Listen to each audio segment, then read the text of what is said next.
पशुपति क्षेत्रमा आज सतबीज छरी बाला चतुर्दशी पर्व मनाइएको छ।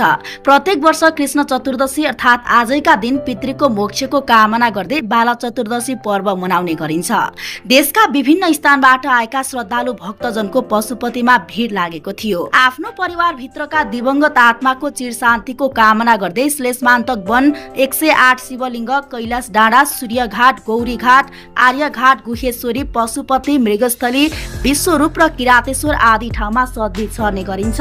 सतबीज भनिए पनि हाल सतबीज धान, जौ, तिल, गहुँ, चना, मकै, कागुनो छर्दै मृगस्थलीमा रहेका बहिरा गणेश नजिक आइपुगेपछि उक्त गणेशको शिलालाई हल्लाउँदै ठूलो स्वरले दिवंगत आत्माले पाउने गरी सन्देश पुर्याउन अनुरोध गरिन्छ। भगवान शिव मृग रूप लिएर घुम्नु भएको पुण्य क्षेत्रमा आजका दिन एक गेडा बीज छर्दा एक गेडा सुन दान गरे बराबरको पुण्य मिल्ने र दिवंगत आत्माले पनि मुक्ति पाउने विश्वास गरिन्छ।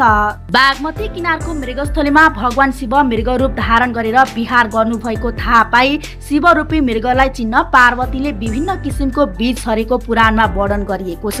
यसै गरी बाला चतुर्दशीसँग जोडिएको अर्को एउटा कथा पनि छ। सो कथा अनुसार उहिले पशुपतिको मुर्दाघाटमा बस्ने बालानन्द नाम गरेका एक मानिस खाजा खान लाग्दा त्यसै बखत पोलिएको सबको टाउको फुट्न गई उछिटिएको गिधी उनको चिउरामा परेको र सो गिधीसँगै खाँदा झन मिठो भएकाले त्यसै बेलादेखि उनी मुर्दाको गिधी खान पल्किए।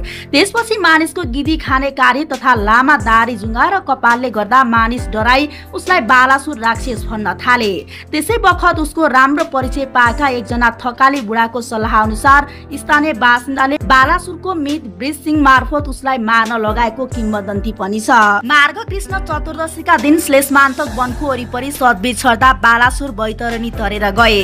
त्यसै बेलादेखि यस दिनलाई बाला चतुर्दशी भनी दिवंगत आत्माको शान्तिका लागि सतबीज छर्ने गरिएको छ।